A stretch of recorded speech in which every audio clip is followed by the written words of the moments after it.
We have a problem in this country. We don't build many tools here. In a lot of cases, we can't build tools here. The situation that we find ourselves in is decades in the making, and if it continues, it could really put us at risk in the future. So how did we get here, and is it possible for us to change things? Well, we're going to talk about that, but we're also going to talk about some new developments in the tool world that can turn everything upside down. So stay tuned.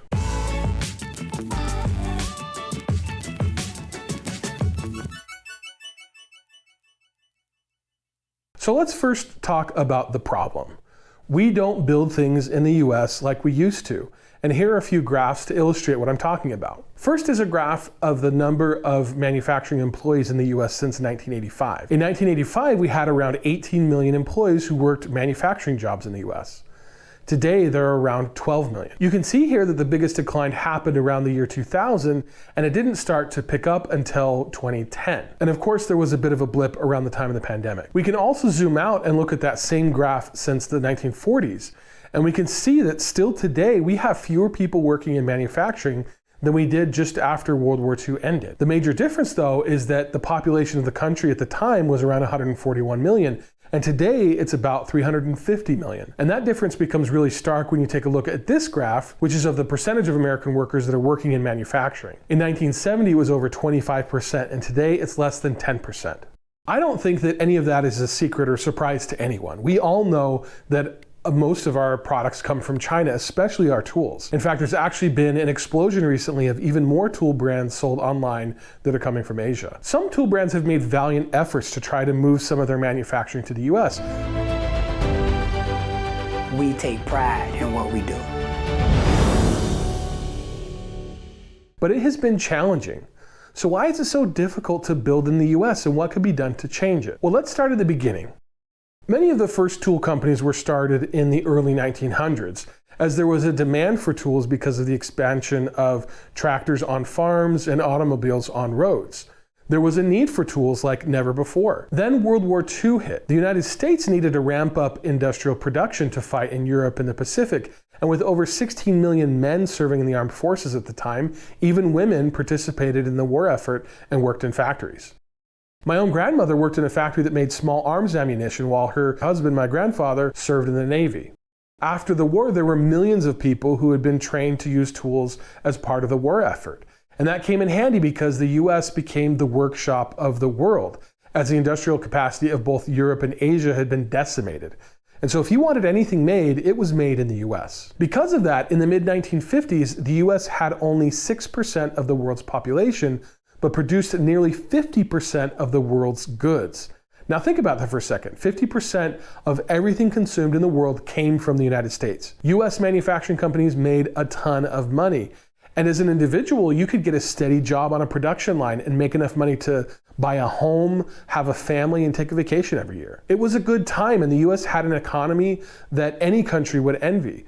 But it wasn't going to last. It couldn't last. As Europe and Japan rebuilt, they began making more industrial products themselves, including tools. At first, they were kind of junk, but over time, they improved. That dynamic was illustrated really well in the third Back to the Future movie when Doc pulls out a microchip that failed and says, "No wonder this circuit failed. It says made in Japan." And Marty turns to the Doc and says, "What do you mean, Doc?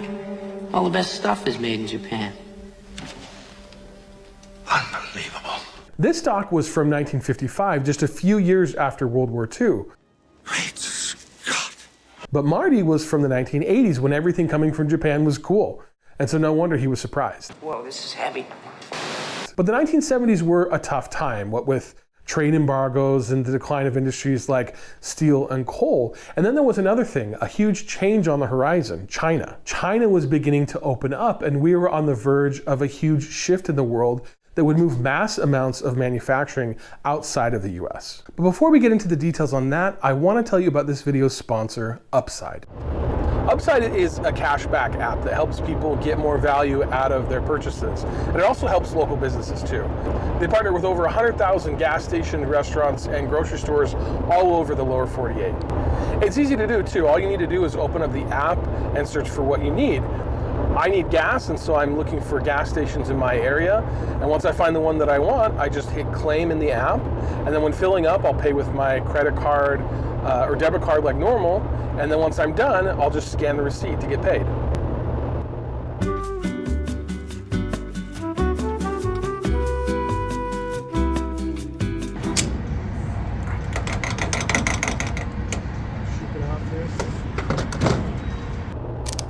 Upside users are making as much as $280 a year.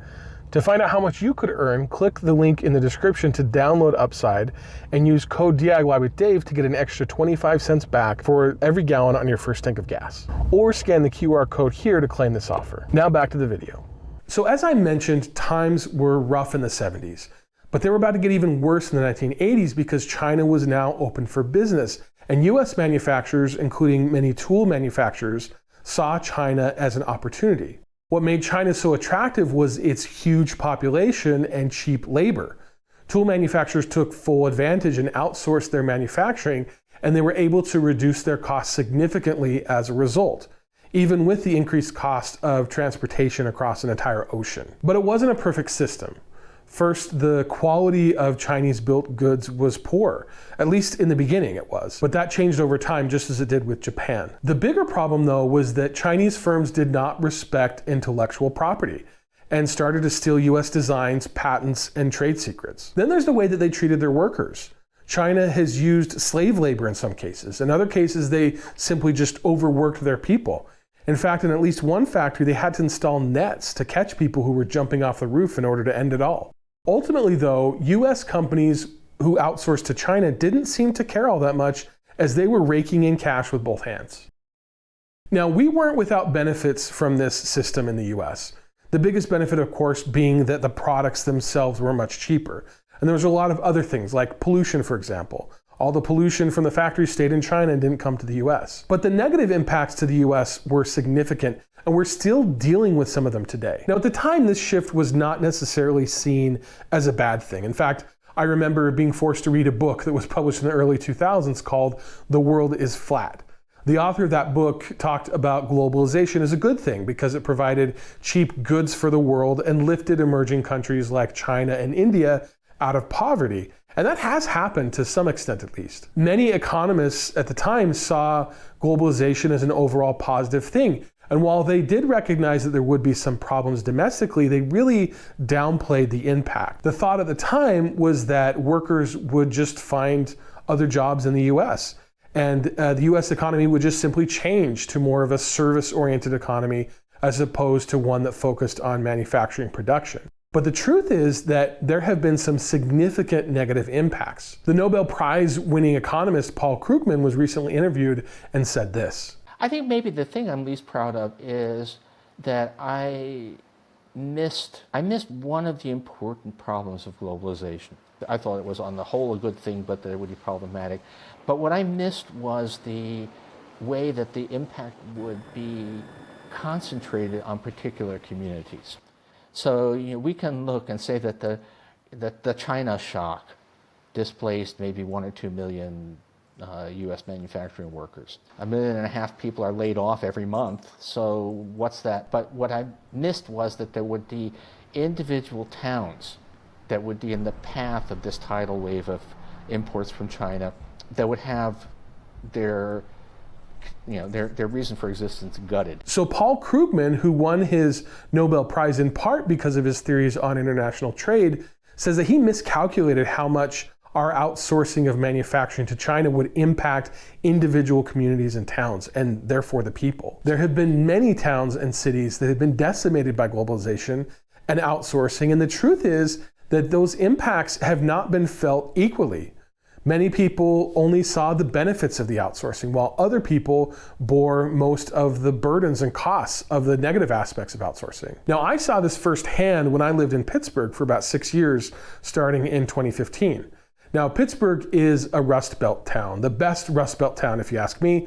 Cleveland. And at one point, Pittsburgh was a huge manufacturing hub. In 1950, Pittsburgh had a population of nearly 700,000 people. But in the following years, the population declined by double-digit percentages each decade. And today, the population is around 300,000 people. A lot of people, especially young people, just moved away because there wasn't enough work. There were no jobs. And many of the older people who stayed behind had a few skills that could be translated into the new economic reality.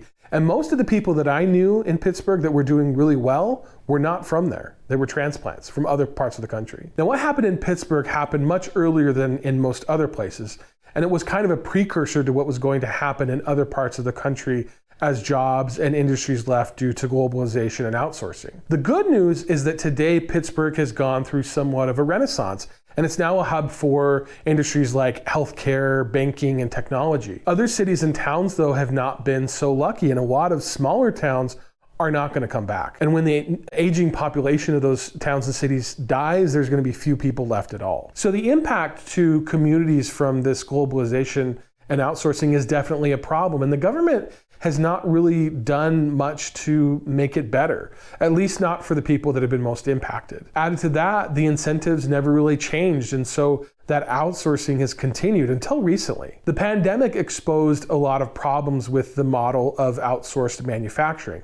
For decades, most companies have used a just-in-time approach for their inventories, and what that means is that they've tried to keep as little inventory on hand as possible and use the power of logistics to get what they needed, where they needed, and when they needed it. But during the pandemic, those supply chains were not operating well. First with the shutdowns that happened in China, and then later the shutdowns that happened all over the world. It became painfully obvious after things like a huge ship blocking the Suez Canal that the just-in-time approach needed to change. And today we're seeing a lot of companies trying to reshore their manufacturing and shrink their supply chains by getting their production closer to their markets. It's a hard thing to do though, and many companies have not been successful. The first challenge to overcome is high labor costs. This is the reason why manufacturing was shipped off to China in the first place. And the US in comparison still has much higher labor costs, which means that in order to be competitive, you'll need to be much more efficient, and that means automation, and that is the second challenge. Most robotics companies are based overseas, a lot of them in Germany or Japan, and they're expensive to buy and to set up. They're expensive. There's huge cost lays, and it takes time to get them calibrated and set up correctly in order for them to really work and be really efficient. Then there are the other supplies needed. Manufacturing tooling, which consists of things like molds, jigs, and fixtures that are, again, mostly manufactured overseas in places like China, Taiwan, and parts of Europe, mostly Germany. There's a great example out there of a company that tried to bring back manufacturing into the US, and that was Craftsman Tools. They tried to reshore their manufacturing of their wrenches, sockets, and ratchets, and it didn't go well. They set up their new plan in this 425,000 square foot building in Fort Worth, Texas, and they spent nearly $90 million to open it. They were supposed to employ around 500 people, but at their peak, they only had about 60, and they only produced a handful of tools. The biggest problem was that they were not able to get the tooling and machinery that they needed from overseas, and the project was eventually scrapped by the parent company, Stanley Black & Decker, in a larger company effort to cut costs. Now, this was all attempted at the height of the pandemic, and so it's a fair question to ask as to whether this would have been successful if it had been tried at any other time. Frankly, we'll never know, but it also highlights another challenge of building in the US, and that is skilled labor shortages. Decades of sending manufacturing jobs overseas has left gaps in the expertise of the American workforce, and many people are not trained in a way that would prepare them for an advanced manufacturing job like the ones we need. In fact, I worked for a time in a factory that was attempting to bring back US manufacturing, and many of the engineers that were employed there were from Mexico. Mexico has some great engineering schools, and they have a lot of great manufacturing engineers. And we don't seem to have the same skill sets in the numbers that we would need here in the US to make a big difference. And that, frankly, is an indictment on the priorities of our educational system. So I've talked about a bunch of reasons why tool manufacturing is difficult in the US, but there are many companies that do it. In fact, I'm sure that you could name a bunch of companies that make tools in the US. Companies like Shopsmith or Channel Lock, Klein and Leatherman and Estwing and Steel. But what most of these companies have in common is that they're generally specialty manufacturers, and they're usually relatively small companies. Most of the tool companies that manufacture at large scales build overseas. And even some of the companies who build in the US say that they use global materials. So while it is difficult to manufacture in the US, there are some areas and some categories where we do actually manufacture a lot in the US. Things like food and computers and electronics and cars. Also, there is productivity. When we do produce here in the US, we are productive, and we have to be in order to remain competitive. And I have a graph here to show what that looks like over time. You can see from this graph that our output is actually really high. And keep in mind that this is on the backdrop of the graphs that I showed at the beginning of the video, with the declining numbers and percentages of workers working in manufacturing. So while there are fewer people working in manufacturing than ever before, we are still, on the whole, very productive when we do it. Something similar has happened in farming. There are fewer people working in farming today than ever before, but we are also more productive than ever before. And a lot of that has to do with how the government props up the farming industry, as it's seen as strategically important. So it's a good thing that we're more efficient, but we still need to do more. We need to produce more in this country, and that's going to take some effort. We need to change the incentives for companies that may try to build overseas, and we need to encourage the companies that are building overseas to move their manufacturing to the US. That's going to take some investment.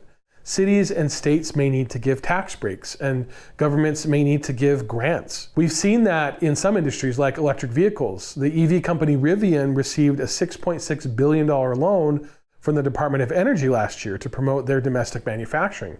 Tesla has received similar grants in the past. Then there are things like the CHIPS Act, which is meant to boost domestic semiconductor production in the US, with manufacturing incentives and tax credits. And recently, the Trump administration celebrated a $100 billion investment in the US from the Taiwanese chip manufacturer TSMC. These are the types of investments that are needed to bring back US manufacturing and do it in a strategic way with the things that we need. We need to change the incentives and make good business sense for tool companies and other companies to produce domestically. There's also a trend right now that is specific to the tool industry. In the past, we've had big tool powerhouses, big companies, and if you wanted to buy a certain type of tool, you had to go to one of them to get it. It was unusual for a new tool company to start or to jump into the market in any significant way unless there was some kind of new technology. What is happening today, though, is that many of the Chinese factories that have been producing tools for the major tool brands are starting to sell those same tools under their own tool brands. And they're using the same designs or very similar designs and selling them directly to US consumers through sites like Temu. You may have seen some of their ridiculous advertisements. Now, this is challenging because they're undercutting American businesses and competing on cost directly to American consumers, something that they weren't able to do before. And many of these companies are starting to get a foothold in the US. This is definitely something to watch out for. In the end, though, it goes beyond just an economic imperative to bring back more manufacturing. It's also a strategic and existential imperative. We were able to defeat the Axis powers in World War II in part because we were able to out-manufacture them. We're now living in a world that feels more dangerous. China's military is expanding and becoming more aggressive, and we need to be able to act as a counterbalance to defend ourselves and deter them from doing something crazy. And domestic manufacturing is key to that. The other thing to understand is that while China is a threat, they also have a lot of their own problems. There can be a lot of waste in centrally planned economies, and salaries in China have increased so much that some manufacturing companies are looking to other countries like Vietnam for cheap labor. Also, China has an aging population and a huge gender imbalance that exacerbates their problems. They need trade as much as we do, but there are some people who think that international trade is a zero-sum game. The conservative economist Thomas Sowell said this: at least half of the popular fallacies about economics come from assuming that economic activity is a zero-sum game, in which what is gained by someone is lost by someone else. But transactions would not continue unless both sides gained, whether in international trade, employment, or renting an apartment. The liberal economist Paul Krugman said this: the idea that trade is a zero-sum game is a fallacy. Trade allows countries to specialize in what they do best, leading to greater efficiency and higher standards of living for all involved. International trade and globalism are not the enemy and can be a good thing as a rising tide lifts all boats. The problem that we have is an imbalance. We don't manufacture as much as we should, and we don't manufacture the things that we should. And that's what needs to change. So what do you think? Do you have some experience in manufacturing, either in a place where it was shut down or perhaps where it was brought back? What do you see as the major challenges to bringing back American manufacturing? Leave me a comment and let me know your thoughts. I love my comment section, and there is always some great discussions taking place there, so please share your thoughts. Also, if you enjoyed this video, please like it and share it with someone else who may find it interesting. As always, be sure to subscribe to my channel and check out some of my other videos, and I'll see you in the next one.